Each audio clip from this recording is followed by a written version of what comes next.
Hola a todos y bienvenidos a una nueva edición de Alerta Congreso. En esta ocasión estamos con Rodolfo Reina de Observatorio Legal, con quien vamos a analizar un proyecto de Legal, con resolución quien vamos a analizar legislativa. un ¿Cómo estás, proyecto de Rodolfo? resolución legislativa. ¿Cómo estás, Rodolfo? Buenos días y saludos a ti y a todas las personas que nos ven. Ujú. ¿Qué tal? Mira, el proyecto que queremos ver hoy ha sido presentado por el congresista José Elías de Podemos Perú. Este proyecto de resolución legislativa modifica los artículos 68 y 76 del reglamento del Congreso con la finalidad de prohibir la presentación de proyectos de ley de carácter declarativo referidos a la creación de distritos, delimitación territorial, creación y o autorización de funcionamiento de universidades, organismos públicos u otros de competencia exclusiva del Poder Ejecutivo. Todas las semanas vemos ejemplos de este tipo de proyectos de ley declarativos, ¿no? Por ejemplo, declárese de necesidad pública de interés nacional la creación de la universidad tal en el distrito tal, ¿no? Eso lo vemos todas las semanas. Si bien no tiene efectos jurídicos, igual genera expectativas en la población de estas localidades, ¿no? Y más recientemente, a través de los audios que se revelaron en un reportaje de Epicentro TV, vimos cómo APP había agendado en el Congreso, o estaba tramitando que se agende en el Congreso un proyecto de ley para crear un distrito, ¿no? El distrito de Alto Trujillo. Ahora este proyecto de resolución legislativa lo que pretende es modificar el reglamento para que no se puedan presentar ese tipo de proyectos de ley declarativos, sino que ahora se presenten como mociones de orden del día, ya no como proyectos de ley. Entonces, Rodolfo, primero, ¿cuál es la diferencia entre presentar un proyecto de ley declarativo y hacerlo a través de una moción de orden del día y qué implica esto? Bueno, en efecto, como tú has dicho, en los últimos años había una tendencia en el Parlamento a presentar este tipo de proyectos de ley declarativos, simbólicos, y algunos peyorativamente los han calificado como proyectos de ley inservibles. Eh, Efectivamente, hay que tener en cuenta lo siguiente. En efecto, las leyes, hay leyes que prescriptivas y hay leyes de carácter declarativos. Las leyes prescriptivas son aquellas que contienen pues algún derecho, una obligación, una prohibición, un impedimento, etc. Establece un carácter vinculante, ¿no es cierto? Sin embargo, la práctica parlamentaria ha traído como consecuencia el establecimiento de estas leyes declarativas. Pero vale la pena hacer una distinción, una aproximación inicial del tema.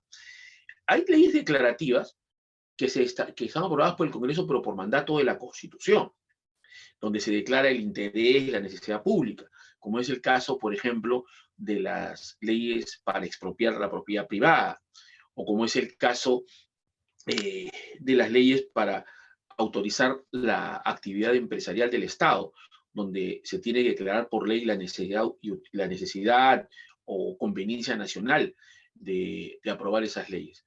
Pero son leyes que obviamente tampoco, por el hecho de ser declarativas, no pueden estar ausentes algún mecanismo que establezca los parámetros, que establezca una cierta rigurosidad para esa declaratoria, porque tiene un impacto vinculante, porque dan como consecuencia una sucesión de actos administrativos derivadas de una ley que expropia una propiedad, y una ley que autoriza la creación de una empresa estatal. Entonces ahí hay que distinguir ese tipo de leyes declarativas, que inclusive el proyecto de resolución legislativa la exime de sus alcances. Por otro lado, hay otras leyes declarativas que tienen sí un componente simbólico, pero sin embargo también tienen un componente imperativo.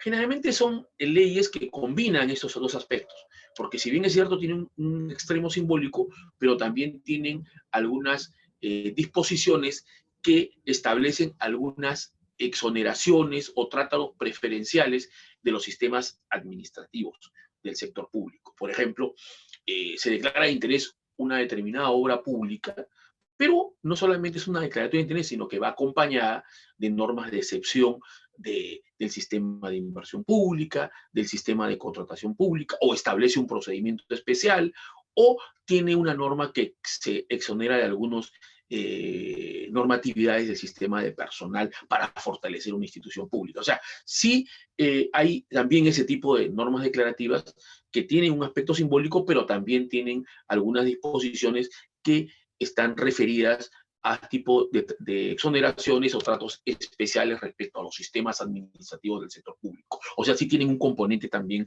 obligacional o imperativo. Y como decía, existen ahora sí las que son materia de este proyecto de resolución legislativa, que son las leyes declarativas que sí no tienen un efecto vinculante, que son meramente simbólicas, que pueden ser definidas como la expresión de un gesto político del Parlamento, de una llamada de atención del Parlamento al gobierno para ejecutar alguna política, algún proyecto, algún programa, algún proyecto de inversión, algún tipo de actividad. Es parte, digamos, del ejercicio del control político del Parlamento, que es justamente exigir el cumplimiento de determinadas políticas públicas dentro del contexto este de control político funcional que tiene el Parlamento. Sin embargo, como bien se ha dicho, estos proyectos de ley o leyes declarativas carecen de una vinculación jurídica, más tienen una connotación política. Y tan es así es la frecuencia con que se han planteado este tipo de iniciativas que el mismo Poder Ejecutivo ha emitido sendos informes jurídicos a través del Ministerio de Justicia respecto a estas iniciativas legales. Uno de los informes establece un poco los requisitos que deben tener este tipo de proyectos de ley para generar esta declaración de interés público, necesidad nacional, etcétera, para poder ser aprobados.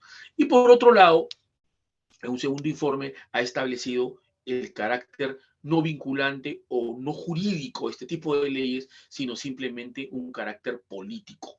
Entonces, ese es un poco el parámetro. De alguna manera, ambos informes han reconocido la existencia de estos proyectos de ley o de estas leyes declarativas. En ese sentido, creo yo que es interesante pensar, porque yo también soy partidario de eso, que efectivamente el Congreso no solamente tiene los proyectos de ley como único mecanismo procesal para ejercer sus labores sus funciones parlamentarias. El Parlamento también tiene lo que se llama las mociones de orden del día, que son instrumentos procesales que tratan de tratar asuntos de interés público, interés nacional. En efecto, estas mociones de orden del día tranquilamente podrían constituirse en los mecanismos o la alternativa para declarar de interés algún tipo de política pública, algún tipo de proyecto, algún tipo de actividad, algún tipo de programa que ejecuta el gobierno. Porque, como le digo, esos tipos de iniciativas parlamentarias son en realidad una llamada de atención al gobierno para que priorice determinadas actividades. Entonces, desde ese punto de vista, creo yo que resulta interesante tratar de reconducir estas iniciativas legislativas bajo la forma de una moción de orden del día, ¿no? Teniendo en cuenta que son proyectos de ley que más que todo son de carácter simbólico y contienen más bien un efecto más bien político antes que jurídico, ¿no? Sí, además eso de alguna manera evitaría que ingresen tantos proyectos de ley de este tipo, porque es un porcentaje considerable del número total de proyectos de ley, lo cual descargaría también el trabajo de las comisiones, que finalmente se dedican muchas veces a discutir y a aprobar estas leyes que no tienen ningún efecto jurídico real más que generar expectativas, como ya señalábamos anteriormente, ¿no? Sí, el riesgo de estos proyectos de ley es un poco por un lado hay un gran riesgo porque genera una expectativa en la población que lejos de legitimar la actuación parlamentaria, un poco la desacredita. Lo que más bien debería buscar el Parlamento, como son todos los parlamentos modernos, es enfatizar más bien la función de control político que inclusive ha sido diseñado por el Tribunal Constitucional en tres aspectos: un control político preventivo, que es el voto de investidura, que algunos ya consideran que debe ser eliminado, hay propuestas en ese sentido; un control político funcional, que es el control político que se ejerce del día a día del gobierno a través de una serie de instrumentos, por ejemplo, la estación de preguntas, que ahora ya se ha hecho, no es muy frecuente en el Parlamento, los pedidos de información, que justamente son un emplazamiento al gobierno sobre las acciones que está tomando sobre determinado problema, sobre determinada política, sobre determinada irregularidad, etcétera. ¿No es cierto? La invitación a los ministros, a las comisiones, al seno del Pleno, etcétera. Son mecanismos de control político funcional que un poco fiscalizan el día a día de la actividad del gobierno. Y luego, como fin ha definido también el Tribunal Constitucional, el control político sancionador o represivo, que es ya cuando el Parlamento busca tomar una medida de sanción política frente al gobierno ante una inconducta, una inacción, y son las típicas comisiones investigadoras, son las acusaciones constitucionales, etcétera, ¿no? Entonces, eso es lo que debe ahora primar en los parlamentos, como priman en los parlamentos modernos, el control político antes que la función legislativa. Por ejemplo, desde el año 2000 a la fecha, hay más de 38.000 proyectos de ley. Cuando el tema del Perú no es un problema de ley, es un problema de cumplimiento, de fiscalización, de implementación de políticas. Entonces yo creo que por ahí se debe orientar. Y este proyecto de ley pone al debate este tema. Aunque hay que ser honestos en decir también que este proyecto de ley ya fue archivado en el Pleno en el año pasado por el mismo autor. Lo está un poco replanteando, porque en ese momento no se conocieron, porque generalmente los congresistas usan la vía de la ley como para emplazar al gobierno a través de estos gestos políticos, porque recuerden que el Parlamento es un foro político, y como foro político, a ellos prefieren que el control político, que el emplazamiento al gobierno se dé la forma de una ley para que salga publicada en el diario oficial del peruano y tenga pues parte de su rédito político. Pero creo yo que también ese es un riesgo, porque genera una expectativa que delegitima la institución, ¿no? Bueno, vamos a ver qué sucede en el Congreso cuando esto se discuta. Como bien señalas, esto ya ha sido archivado una vez y probablemente esté archivado otra vez porque al final los congresistas utilizan este tipo de proyectos de ley como una especie de cumplimiento de promesas de campaña, ¿no? Porque en la campaña pueden decir, yo ofrezco que vamos a crear una universidad aquí, a pesar de que no está dentro de sus competencias. Llegan al Congreso y hacen una ley declarativa que es para declarar de interés público la universidad y le dicen a sus votantes, bueno, aquí está, yo ya hice la ley declarativa y vamos a seguir empujando, entonces genera una corriente de opinión favorable a lo que propusieron durante la campaña. Entonces, probablemente por eso se opongan, ¿no? Porque le dan un uso político a este tipo de leyes declarativas. Ah, no, claro que sí, eso es como el Parlamento como un foro político y la política es gestos, ¿no? Entonces muchas veces en sus promesas, en su agenda legislativa, en sus promesas electorales está la construcción de una obra pública. Entonces la mejor vía ante la imposibilidad de que ellos, que como parlamentarios puedan ejecutar una obra pública, lo que hacen pues, es declarar de interés público y necesidad nacional esa obra pública. Entonces ya con eso al menos cumple y es un emplazamiento al gobierno. O por ejemplo, que su compromiso electoral es la creación de un distrito o una provincia y también es muy usual ahora que se declare de interés público también la creación de un distrito, cuando sabemos que es prerrogativa exclusiva del Poder Ejecutivo y una serie de informes técnicos. O también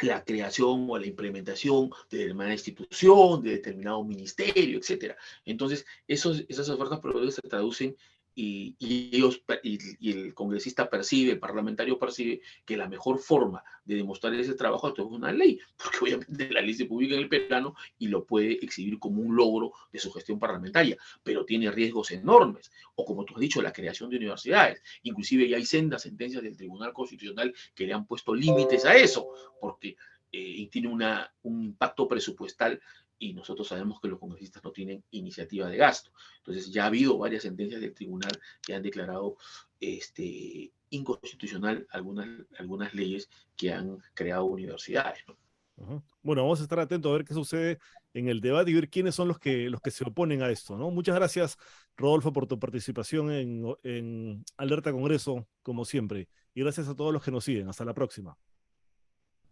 Hasta luego y un gusto compartir con ustedes.